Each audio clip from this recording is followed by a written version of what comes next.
ഇന്ന് നമുക്ക് ഞാൻ ആമസോണിൽ നിന്ന് വാങ്ങിച്ചൊരു സ്റ്റീലിൻ്റെ കട്ടിംഗ് ബോർഡ് ഓപ്പൺ ചെയ്തുകൊണ്ട് നമ്മുടെ വീഡിയോ സ്റ്റാർട്ട് ചെയ്യാം കേട്ടോ. അത് ഞാൻ കുറച്ച് കാലമായിട്ട് ഞാനിങ്ങനെ വാങ്ങിക്കാൻ ആഗ്രഹിച്ചിട്ടുണ്ടായിരുന്നു. നമ്മളെ മരത്തിൻ്റെ കട്ടിംഗ് ബോർഡ് ഉണ്ടായിരുന്നു, അതൊക്കെ പൊട്ടി തരിപ്പണമായിക്കണം കേട്ടോ. അപ്പോൾ ഞാൻ നല്ല ആഗ്രഹിച്ച് വാങ്ങിച്ചതാണ് സ്റ്റീലിൻ്റെ കട്ടിംഗ് ബോർഡ്.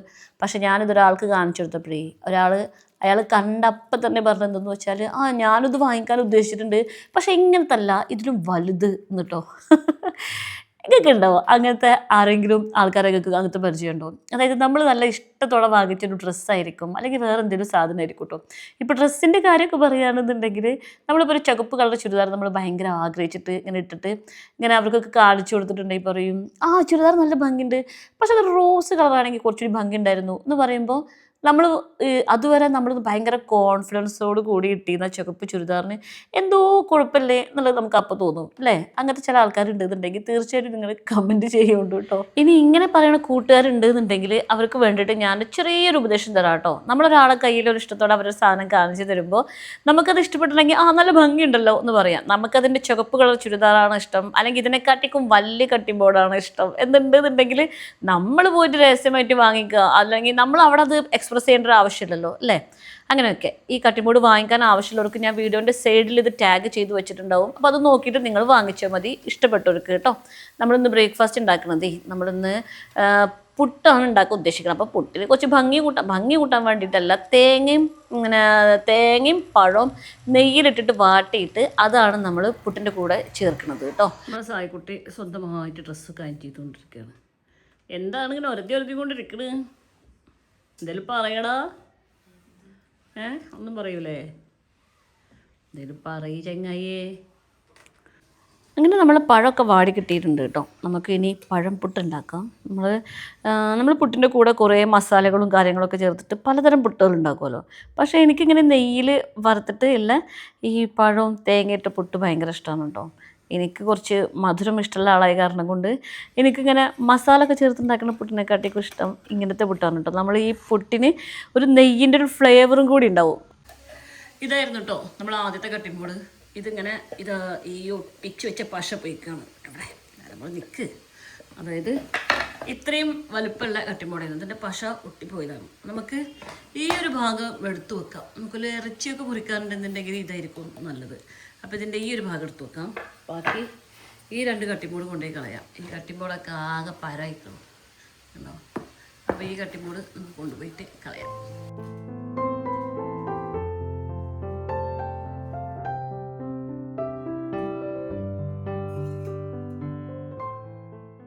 ഇവിടെ നിൽക്കുന്നു നോക്കട്ടെ. എന്താ സൈറ്റിയേ തണുക്കേ? എന്നെ വിളിച്ചാൽ തണുക്കൂലേ?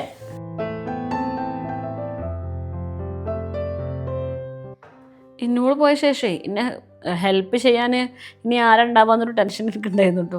പക്ഷേ സായിക്കുട്ടനിപ്പോൾ ഞാൻ ഇന്നോളെ പോലെ തന്നെ നല്ല ട്രെയിനിങ് കൊടുക്കുന്നുണ്ട് എന്നെ ഹെൽപ്പ് ചെയ്യാൻ വേണ്ടിയിട്ട്. ഞാൻ നിങ്ങളോട് പണ്ടും പറഞ്ഞിട്ടില്ലേ, എനിക്കൊരു ഹെൽപ്പില്ലാതെ മെയിൻ ജോലിയൊക്കെ ഞാൻ തന്നെ ചെയ്യും, പക്ഷേ എനിക്കൊരു ഹെൽപ്പില്ലാതെ എനിക്ക് ജീവിക്കാൻ വയ്ക്കില്ല കേട്ടോ. അപ്പോൾ സായിക്കുട്ടി ഇപ്പം എൻ്റെ നല്ലൊരു വലം കൈയായിട്ട് ഇങ്ങനെ വരുന്നുണ്ട്. അങ്ങനെ രാവിലത്തെ നമ്മുടെ ബ്രേക്ക്ഫാസ്റ്റിൻ്റെ പരിപാടിയൊക്കെ കഴിഞ്ഞിട്ടുണ്ട് കേട്ടോ. ഇനി നമുക്ക് ഉച്ചക്ക് സായിക്കുട്ടി ഞാനൊന്ന് അതിനെ കൂട്ടാതെ ചഞ്ചുബിക്ക് പോയിക്കോട്ടെ. നമുക്ക് ചഞ്ചുബിക്ക് വരുന്ന ഇഷ്ടമാണോ? ഇഷ്ടമാണ്. എന്നാൽ വൈകുന്നേരം പോവാം അല്ലേ? ഓനക്ക് സ്കൂൾ മുടക്കിയിട്ടേ എൻ്റെ കൂടെ വരാനേ, അല്ലെങ്കിൽ അവനക്ക് ഇവിടെ വീട്ടിൽ ഇരിക്കാനാണ് ഇഷ്ടം. പിന്നെ ഞാൻ നമ്മളെ കമൻറ്റിൽ ഉണ്ടാവുന്ന സ്ഥിരം ഒരു കമൻറ്റിന് റിപ്ലൈ തരാനാണ് കേട്ടോ.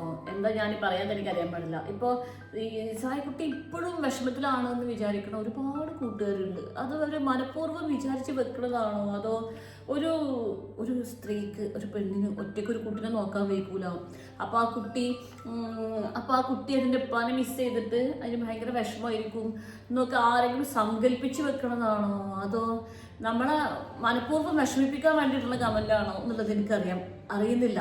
അതായത് നിങ്ങൾ എല്ലാവരുടെ വീട്ടിലത്തെ എല്ലാ കുട്ടികൾക്കും ഒരേ സ്വഭാവമാണോ? എല്ലാവരും പൊട്ടിത്തെറിച്ച് ഇങ്ങനെ ഓടി നടത്തുക അങ്ങനത്തെ സ്വഭാവമാണോ? അല്ലല്ലോ. ഒരു വീട്ടിൽ പലതരം സ്വഭാവമുള്ള കുട്ടികളുണ്ടാവും.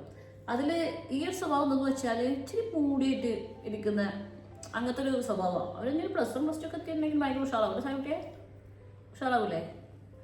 വായ തുറന്ന് പറയണം, വായിൽ പുട്ടിച്ചിരിക്കാതെ വായ തുറന്ന് പറ, തന്നെ കേൾക്കുള്ളൂ. ചെങ്ങായിക്ക് ക്യാമറ നമ്മൾ ഫോണിൽ വീഡിയോ അങ്ങോട്ട് ഓൺ ആക്കിയിട്ടുണ്ടെങ്കിൽ പൊട്ട ഇതാവും. ആ സ്വിച്ച് ഇട്ട പോലെ ഓരോ ചിരിയും കളിയും ഒക്കെ നിൽക്കും. എന്താ ചെയ്യുക? നാളെ നമ്മളെ വിഷമിപ്പിക്കാൻ വേണ്ടിയിട്ട് പിന്നെയും കമൻറ്റ് ഇടുന്ന ആൾക്കാരുണ്ട്. ആ കുട്ടിയുടെ ആരെങ്കിലും സംസാരിച്ച് നോക്കുക, ആ കുട്ടിക്ക് ഒരു കൗൺസിലിംഗ് ആവശ്യമുണ്ട് തോന്നുന്നു. എന്തെല്ലാം തരം കമൻറ്റുകളാണ്. ഇത് എങ്ങനെ ഞാൻ പറഞ്ഞു ബോധിപ്പിക്കുക എന്നുള്ളത് എനിക്കൊരു പിടുത്തമല്ല. പിന്നെ അവനോട് സംസാരിക്കാൻ എനിക്ക് പുറത്തുനിന്ന് ഒരാളെ ഏൽപ്പിക്കേണ്ട ആവശ്യമുണ്ടെന്ന് എനിക്ക് തോന്നിയിട്ടുള്ളൂ. കാരണം ഞങ്ങൾ തന്നെ എല്ലാ കാലം സംസാരിക്കുള്ളൂ. കുട്ടിയെ നമ്മൾ സംസാരിക്കാറില്ലേ? ചിന്താവൊക്കെ അങ്ങനെ ആക്കിയേക്കണം. എന്തെങ്കിലും വായിലൊന്ന് പറയുകയും എന്താ ഇത് കുറിച്ചു. പിന്നെ നമുക്ക് ഒരു കമൻറ്റ് വന്നിരുന്നു കേട്ടോ. ഒരാൾ കമൻറ്റ് ചെയ്തിരുന്നു. അതായത് അവൻ്റെ പല്ലിങ്ങനെ ആയ കാരണം കൊണ്ടായിരിക്കും ചിലപ്പോൾ ഒരു കോൺഫിഡൻസ് ഇല്ലാത്തത് എന്നുള്ളത്. അത് ചിലപ്പോൾ ശരിയല്ലേ സായിക്കുട്ടിയെ? പല്ലിങ്ങനെ ആയ കാരണം കൊണ്ട് ചിരിക്കാത്ത ഒരു പല്ലൊരു ഇച്ചിരി അങ്ങോട്ടും കൂടെ ആയിട്ടുണ്ട്. അത് നമുക്ക് പല്ല് കെട്ടിച്ച് സെറ്റാക്കണം അല്ലേ? ചിരിക്കടാ, ചിരിക്കൂടാ. ഇത് കണ്ട എല്ലാവർക്കും തോന്നും എന്തോ കുഴപ്പമുണ്ട് നടക്കുന്നത്.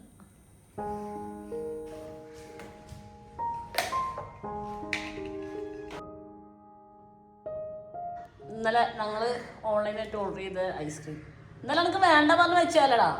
ഇത് ഞാൻ ഉച്ചക്ക് ചോറിട്ടിട്ട് കഴിക്കാൻ വേണ്ടി ബാക്കി വെച്ചതായിരുന്നു. ഒറ്റയ്ക്ക് ഇരുന്ന് കഴിക്കുവാ. അങ്ങനെ സായിക്കുട്ടി ഐസ്ക്രീം കഴിക്കലൊക്കെ കഴിഞ്ഞ് അവന് നേരെ സ്കൂളിലേക്ക് പോയിട്ടോ.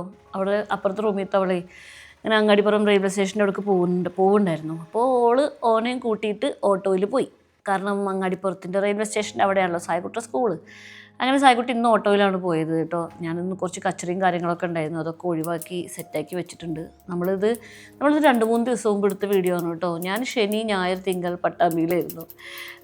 പട്ടാമ്പിക്ക് പോകാമെന്ന് വിചാരിച്ചു. ഞാൻ കുറേ ദിവസമായി വീട്ടിലേക്ക് പോയിട്ട് എനിക്കാണെങ്കിൽ ഭയങ്കര എന്താ പറയുക, ഭയങ്കര മൂഡ് ഓഫ് ഉണ്ട്. എനിക്കറിയുന്നില്ല, എനിക്ക് ഒറ്റയ്ക്ക് ജീവിക്കാൻ വയ്ക്കാത്ത പ്രശ്നമാണോ, എനിക്ക് ഒറ്റയ്ക്ക് എല്ലാം പാടെ സർവൈവ് ചെയ്യാൻ വയ്ക്കാത്ത കുഴപ്പമാണോ എന്നൊന്നും അറിയില്ല. അപ്പോൾ നിവിലൂട്ടി ഉമ്മയൊക്കെ പറഞ്ഞു ഒന്ന് വീട്ടിലേക്ക് വായോ, 2 ദിവസം ഇവിടെ വന്ന് നിന്ന് നോക്കി വെക്കുക, അപ്പോൾ ഒരു സമാധാനം കിട്ടുമായിരിക്കും, വായോ എന്നൊക്കെ പറഞ്ഞു. അപ്പോൾ നമുക്കിന്ന് വൈകുന്നേരം വീട്ടിലേക്ക് പോകേണ്ട കാരണം കൊണ്ട് തന്നെ ഞാനിന്ന് ഉച്ചയ്ക്ക് വലിയ ചോറും കറിയും കാര്യങ്ങളൊന്നും ഉണ്ടാക്കിയിട്ടില്ല കേട്ടോ. ഞാനിന്നൊരു ഓംലെറ്റ് ഉണ്ട്, പിന്നെ ഒരു സാമ്പാർ, ഇന്നലെ വെച്ച സാമ്പാറുണ്ട്. അപ്പോൾ അത് കൂട്ടി കഴിക്കാം എന്നാണ് വിചാരിക്കുന്നത്. എന്നിട്ട് നമ്മൾ വീട്ടിലേക്ക് പോകുന്നതിൻ്റെ മുമ്പ് ഇവിടെ എല്ലാം ക്ലീൻ ചെയ്ത് പോകും വേണ്ടേ, കാരണം 2-3 ദിവസം നമ്മൾ ഇനി വീട്ടിലുണ്ടാവില്ലല്ലോ. അങ്ങനെ ഞാൻ ഓംലെറ്റൊക്കെ ഉണ്ടാക്കിയിട്ട് ചോറ് ഉണ്ണട്ടെ കേട്ടോ. ചോറുണ്ട് കഴിഞ്ഞിട്ട് സായിക്കുട്ടി വന്നിട്ട് വേണം ബാക്കി കാര്യങ്ങളൊക്കെ ചെയ്യാൻ വേണ്ടിയിട്ട്. ആദ്യം വരുന്നത് ഒരാള് അങ്ങനെ നമ്മുടെ സായിക്കുട്ടി സ്കൂളിൽ വന്നിട്ടുണ്ട്. ഇവിടെ 1, 2, 3 പാഴ്സൽസ് ഉണ്ട്. അതിൻ്റെ ഉള്ളിൽ കൊണ്ടുവെക്ക്. ഇതെന്താണെന്നറിയോ അവർക്ക്? അവിടെയൊക്കെ അവിടെ ഇരിക്കുന്ന പാഴ്സലും കൂടി ഇത് കാണിച്ചാൽ. ഈ പാർസൽ എന്തെന്ന് വെച്ചിട്ടുണ്ടെങ്കിൽ ഇത് നമ്മുടെ ജെമീസ് സ്കിൻ കെയർ ഓയിലാണ് കേട്ടോ. ജെമീസിൻ്റെ ഹെയർ ഓയിലല്ലേ, അത് ഇപ്പുറത്തെ റൂമിലത്തെ ബിനിക്ക് വേണ്ടിയിട്ടാണ്. എടാ അപ്പുറത്തെ റൂമിൽ ബിനി ഉണ്ടോ? ബിനി വന്നിട്ടില്ല, അത് ബിനി വന്നിട്ട് കൊടുക്കാം അല്ലേ. അപ്പോൾ ഈ പാർസൽ ഇവിടെ ഇരിക്കട്ടെ. നമുക്ക് വേറെ 1, 2, 3 പാർസൽ വന്നിട്ടുണ്ട് കേട്ടോ. ഇതൊക്കെ ഞാൻ ഒരു വീഡിയോയിൽ കാണിച്ചു തരണ്ടേ. ഇത് നമ്മളെ ഒരു ഡ്രസ്സ് ഓർഡർ ചെയ്തതാണ് കേട്ടോ. ഇത് ഞാൻ കാണിച്ചു തരണ്ടേ. ഇതിൽ എന്താണെന്ന് വെച്ചിട്ടുണ്ടെങ്കിൽ ഇത് 60 വോൾട്ടിൻ്റെ ബൾബാണ് കേട്ടോ. അപ്പം 4 കോംബോ ആയിട്ട് വാങ്ങിച്ചതാണ് കണ്ടോ. 60 വോൾട്ടിൻ്റെ ബൾബ് 4 കോംബോ ആമസോണിൽ നിന്ന് വാങ്ങിച്ചതാണ്. ഇതൊക്കെ ഞാൻ ടാഗ് ചെയ്ത് വെക്കുന്നുണ്ട്, നിങ്ങൾക്ക് വാങ്ങിക്കാൻ യൂസ്ഫുൾ ആയിരിക്കും. ഓക്കെ. നമ്മളെ സായിക്കുട്ടി കുറച്ച് വിദ്യയൊക്കെ കാണിക്കണം കേട്ടോ. സായിക്കുട്ടി തല കുത്തി നിൽക്കും. കണ്ടാ തല കുത്തി നിൽക്കുന്നത്. നമുക്ക് ഞാൻ നിൽക്കുന്നത് ദൂരത്ത് നിൽക്കട്ടെ, ഒരു മിനിറ്റ്. അപ്പോൾ തലകുത്തി നിൽക്കും. തലകുത്തി നേരത്തെ ഇപ്പം കുറച്ചുകൂടി കാണിച്ചാടാ. എന്നാലും കുറച്ചൊക്കെ കാണിച്ച പഠിക്കാൻ നിൽക്കുന്ന നേരത്തെ ഓൻ്റെ ഓരോ കാര്യങ്ങളാണ് ഇതൊക്കെ. അത് നോക്കട്ടെ. അത് ഇങ്ങോട്ട് നിൽക്ക് അപ്പോഴും കറക്റ്റായി കിട്ടും. ഇങ്ങോട്ട് നിന്ന് നോക്കട്ടെ.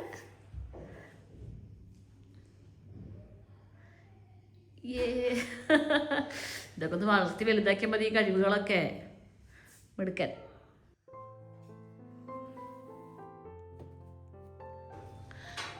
ബൾബ് ഇടാൻ വേണ്ടിയിട്ട് ഉമ്മക്ക് വന്നിട്ടുണ്ട്.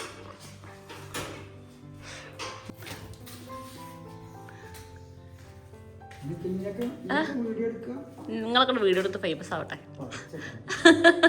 നിങ്ങൾ ആരും ചോദിക്കാറുണ്ടോ നിങ്ങളെ വീഡിയോയിൽ കണ്ടിട്ട്? ആ ചോദിച്ചില്ലേ ആ ഇട്ടോളി സ്വിച്ച് ഓഫ് തന്നെ വെക്കാറല്ലേ ഇതിൻ്റെ ഏടെ സ്വിച്ച് എന്ന് അറിയില്ലല്ലോ നമുക്ക് നമ്മൾ വീഡിയോ എടുക്കുമ്പോൾ കുറച്ചുകൂടി വെളിച്ചം ഉണ്ടാകാൻ വേണ്ടിയിട്ടാണ് കേട്ടോ ഞാൻ ഈ ബൾബൊക്കെ വാങ്ങിച്ച് ഓർഡർ ചെയ്തിരിക്കുന്നത് ഇപ്പോൾ നമ്മുടെ ഹാളിൽ മൊത്തത്തിൽ 1 2 3 4 5 ബൾബ് ഇരിക്കുന്നുണ്ട് അപ്പോൾ നമുക്ക് ഇത്രയും ബൾബ് ഉണ്ടാകുമ്പോൾ വീഡിയോ എടുക്കുമ്പോൾ നമുക്ക് വേറെ റിംഗ് ലൈറ്റിൻ്റെ ഒന്നും ആവശ്യം വരില്ല അപ്പോൾ അവരങ്ങനെ എല്ലാ അടുക്കളയിലും ഹാളിലും സിറ്റൗട്ടിലും ഒക്കെ ബൾബിട്ട് അവർ പോയി നമുക്കിന്ന് പട്ടാമ്പിക്ക് പോകണമെന്ന് ഞാൻ പറഞ്ഞിട്ടുണ്ടായിരുന്നില്ലേ അപ്പോൾ നമ്മളിന്ന് വൈകുന്നേരം ഈവനിങ് സ്നാക്കായിട്ട് കുറച്ച് നഗറ്റ്സ് പൊരിക്കാമെന്ന് വിചാരിച്ചു കേട്ടോ നമ്മൾ എയർ ഫ്രയറിലാണ് ഈ നഗറ്റ്സ് ഉണ്ടാക്കുന്നത് അത് സുഖമാണ് കേട്ടോ ഞാൻ എയർ ഫ്രയർ ഞാൻ യൂസ് ചെയ്യാറേ ഉണ്ടായിരുന്നില്ല പക്ഷേ ഇത് ഞാനിങ്ങനെ പൊരിച്ചപ്പോൾ എനിക്ക് എണ്ണക്കും ഭയങ്കര ലാഭവും പിന്നെ ഹെൽത്തി ആണല്ലോ നമുക്ക് ഒരു പ്രാവശ്യം പൊരിച്ച എണ്ണ പിന്നെ എടുക്കാൻ തോന്നില്ലല്ലോ ഇതിൽ പൊരിക്കുമ്പോൾ പിന്നെ ആ ഒരു ബുദ്ധിമുട്ടൊന്നുമില്ല അങ്ങനെ ഞാനും എൻ്റെ സായിക്കുട്ടിയും കൂടി നഗറ്റ്സ് എല്ലാം കഴിച്ചു വീടൊക്കെ വൃത്തിയാക്കി ഇനി ഞങ്ങൾ പട്ടാമ്പിക്ക് പോവാണ് കേട്ടോ ഞങ്ങൾ പട്ടാമ്പി പോകാൻ വേണ്ടിയിട്ട് ഒരുങ്ങി ഇറങ്ങിയിട്ടുണ്ട് പിന്നെ കണ്ടങ്ങളുണ്ട് മറ്റേ ഞങ്ങൾ ഇനി ഒരു 3 ദിവസം പട്ടാമ്പിയിലായിരിക്കും അപ്പോൾ അതിൽ കൂട്ടിയാണ് എന്നെ സംബന്ധിച്ചിട്ടേ ഒരു സ്ഥലത്തുനിന്ന് വേറൊരു സ്ഥലത്തൊക്കെ പോകുമെന്ന് പറഞ്ഞാൽ ഭയങ്കര ബുദ്ധിമുട്ടാണ് എന്നെ നെബിലോട്ടി കുറേ പ്രാവശ്യം വിളിച്ച കാരണം കൊണ്ടാണ് ഞാൻ പോണത് കേട്ടോ നമ്മൾ ഒരു ഭാഗത്ത് ഇങ്ങനെ താമസിച്ച് വരുമ്പോൾ പെട്ടെന്ന് വേറെ സ്ഥലത്തേക്ക് പോകുന്നത് ഭയങ്കര ബുദ്ധിമുട്ടാണ് ഇനി നമ്മൾ പട്ടാമ്പത്തെ വീട്ടിൽ പോയാലും എനിക്ക് തിരിച്ചിങ്ങോട്ട് വരാനും ബുദ്ധിമുട്ടാണ് അങ്ങനെ ഓരോരോ പ്രാന്തുകളുണ്ട് എനിക്ക് അപ്പോൾ വീട്ടിലേക്ക് വന്നപ്പോൾ വാപ്പ എനിക്ക് നല്ല കട്ടൻ ചായയിൽ നല്ല പൊതിനൊക്കെ ഇട്ടിട്ട് തന്നു കേട്ടോ നല്ല ടേസ്റ്റ് ഉണ്ടായിരുന്നു അത് കുടിക്കാൻ എന്തായാലും നമുക്കിനി അടുത്ത വിശേഷമായിട്ട് കാണാം കേട്ടോ വീട്ടിലേക്ക് എത്തിയതല്ലേ ഞാനൊന്ന് കയ്യും കാലൊക്കെ നിവർത്തി ഒന്ന് റെസ്റ്റ് ചെയ്യട്ടെ